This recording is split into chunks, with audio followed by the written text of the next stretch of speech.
Hello everybody, welcome back to the channel. So today we're going to make some changes to the original structure of the sawmill shed because I made some design changes as we went. Things that'll make it better, but weren't originally what we were thinking.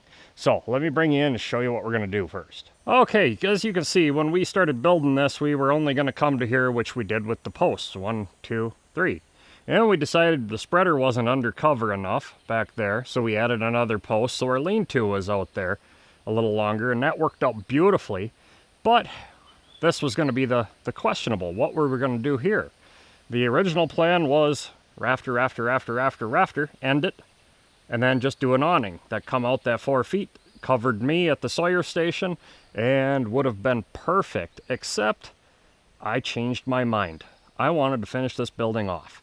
So what we're going to do is cut off those 3 posts to set a header that will stick out, and then we'll actually add some gusseting to it, and it'll all look good in the end, but we'll fill that building in right up to that post there. So that'll add another 4 feet. That'll get me under cover when I'm sawing.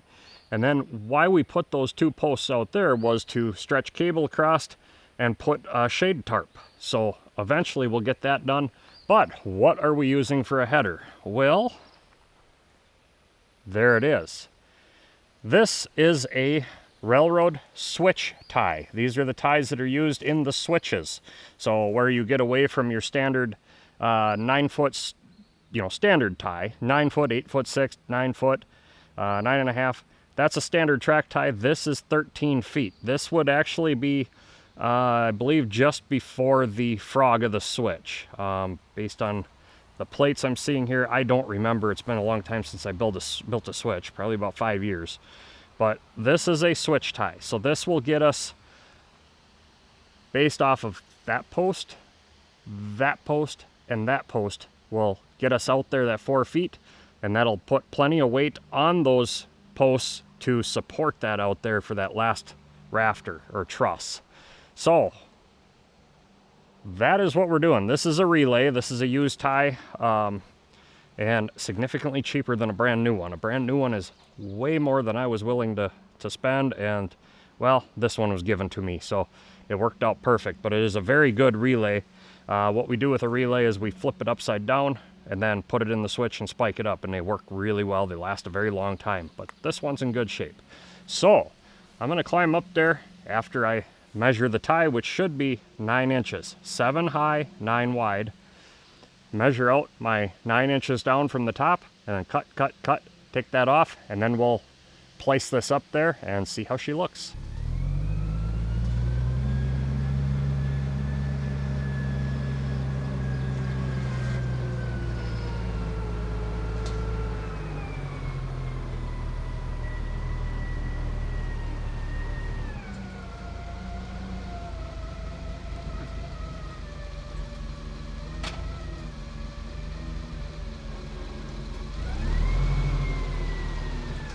Alright, so I brought the payloader over here for my working platform. I need to cut those off at 9 inches, 8.5 to 9. There's a little variance in those switch ties as far as the width.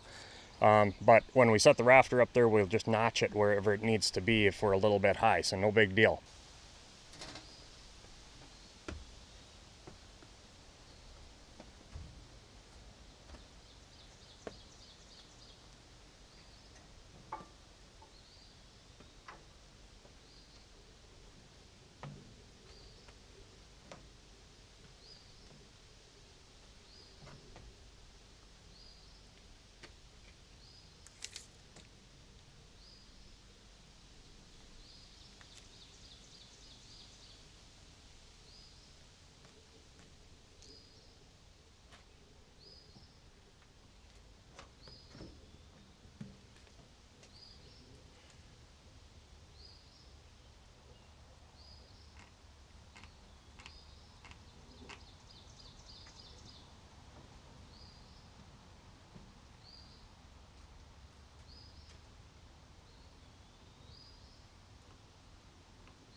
All right, so I just went and checked. The battery went dead on me here in the camera, and I'm going through battery fast.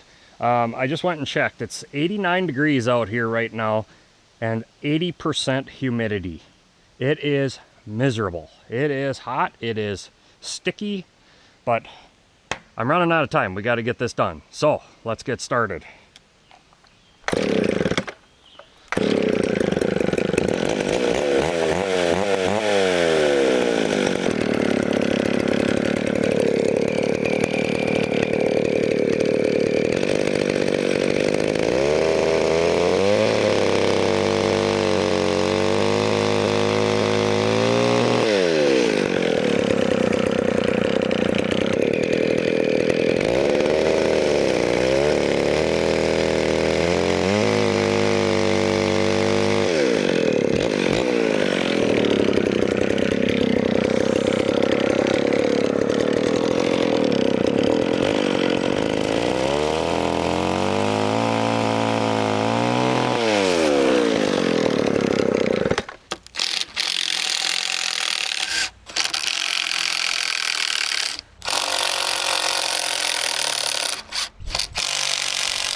All right, got my marks, we can cut them off.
Of course, I had to break off a screw in this one, so there, problem solved. It's down. All right, now we got to figure out how to support these things, but I got to get down first.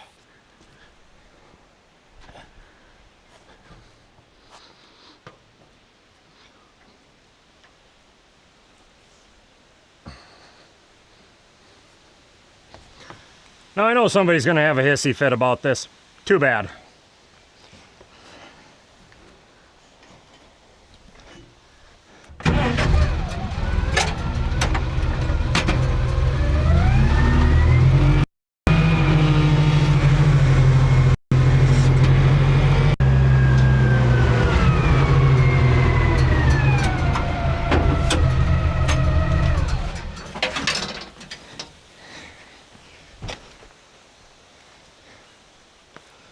All right, here is how we're going to set that thing, along with the rafters when we get to that point, because the dragline crane won't be ready. There's too many other things in the way. So we're going to go ahead and rig it, set it up there, but first I'm going to screw some boards up on the back side and maybe on the front side as something to drop it into so that it don't lose the position, like so we don't screw up and drop it off the back or off the front.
All right, that should work for setting it.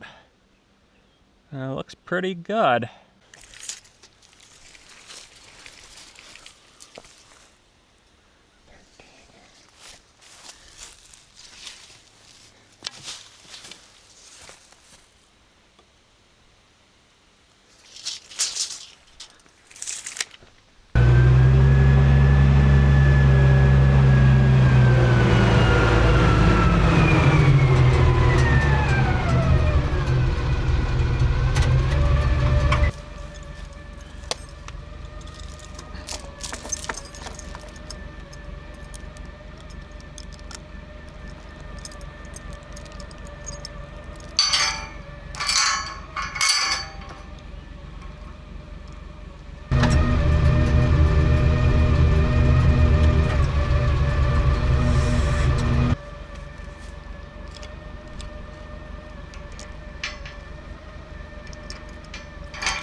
All right, would you look at that? It is up there. And obviously there's going to be some final work to it to secure it so it don't go anywhere. And we want it out to the outer face of the timber there. But that looks good. That'll get me out there that extra 4 feet to set a rafter. And it looks like I might have to bump it out. Looking at it here, I might have to bump it this way just a bit, but that looks good. I'm happy with it. It's up there. I need to go cool off. It is miserable out here. Well, just climbing up here and taking a look across everything, eyeball-wise, it is about perfect. Couldn't ask for better, but we'll fine-tune it before we get any further. I'm going to end the video here. Next video, for this part of the job, we're going to make up some custom metal brackets to tie this all together. We'll burn them out on the pattern torch. So stay tuned for that one. It might be in a few weeks, but stay tuned. Lots of cool stuff coming, especially on the build of this shed. This is going to be quite a build. So I hope you enjoyed this. Have questions, ask them in the comments below. I'll answer them on Wednesday's follow-up. And until next time, get in your shop and get it done right the first time. Too dumb to quit, too proud to cry, still grinding steel under a fading sky. The last machine shop in a frozen hell, just me and a dream I can't seem to sell. Too